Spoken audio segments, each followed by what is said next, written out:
جو نکل گئے کسے دے تن تے لباس نہیں ہوئے گا کسے دے تن تے لباس نہیں ہوئے گا قرآن دی آیت میں نے پڑھا ٹائم بڑا چڑھا ہے اور 97 سپارے دے اندر اس آیت دے تحت حضرت ابراہیم خلیل اللہ علیہ السلام دا مقام بیان ہویا میرے آقا نے فرمایا جو لوگ نکل کے قبر جو محشر بن جان گے کسے دے تن تے لباس نہیں ہوئے گا جیڑا اس ٹائم سب تو پہلے لباس پانا آیا ہوئے گا اور میرے جدے امجد حضرت ابراہیم خلیل اللہ علیہ السلام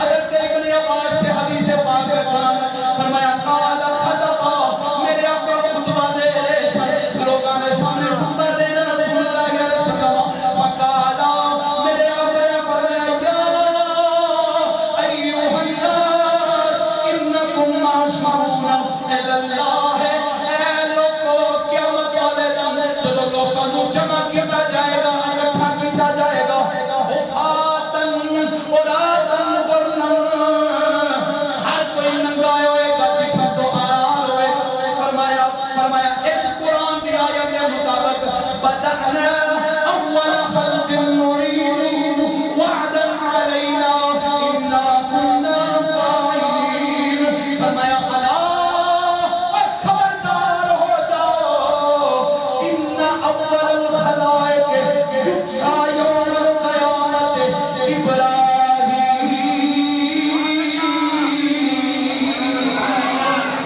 ومتفق علیہ ہے واللفظ والبخاری امام بخاری دی حدیث پڑھ کے سنائیے فرمایا سب تو پہلے لباس پانا لے اور پھر فرمایا میرے آقا نے فرمایا ایک ریشمی قسم کی لباس بڑی چمکتی ہوئی قمیض ہوئے گی فرمایا او قمیض مینوں عطا کی جائے گی میں قیامت والے دن اس قمیض نو اپنے جدے امجد حضرت ابراہیم خلیل اللہ علیہ السلام کو پیش کراں گا اللہ تعالیٰ اس وقت بھی حضرت ابراہیم خلیل اللہ علیہ السلام دی شان اور قدر بیان فرمائے گا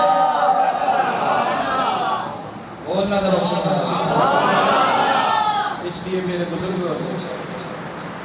قربانی کا مطلب قربان ہونا ہے قربانی کا مطلب صرف گوشت اکٹھا کرنا نہیں قربانی کا مطلب ہے قربان ہونا کس سے اللہ اور اس کے رسول کے دین سے اگر آپ کے سامنے کوئی دین کا مذاق اڑا رہا ہے آپ نے قربان ہونا ہے آپ کے سامنے کوئی شریعت کا مذاق اڑانا ہے نہیں دیکھنا کہ یہ میری پارٹی کا بندہ ہے یہ تو میرا لیڈر ہے یہ تو میری بیس ہے ایک بندہ بھی کھڑا ہو کے مجھے کہے مولوی صاحب قبر کے اندر میرا لیڈر مجھے بچائے گا قبر کے اندر دنیا دار مجھے بچائے گا کوئی قبر میں نہیں بچائے گا فرمایا قبر کے اندر محمد عربی ہی بچائے گا تو قربانی کا مطلب کیا ہے فرمایا قل ان صلاتی و نسکی و محیایا و مماتی للہ رب العالمین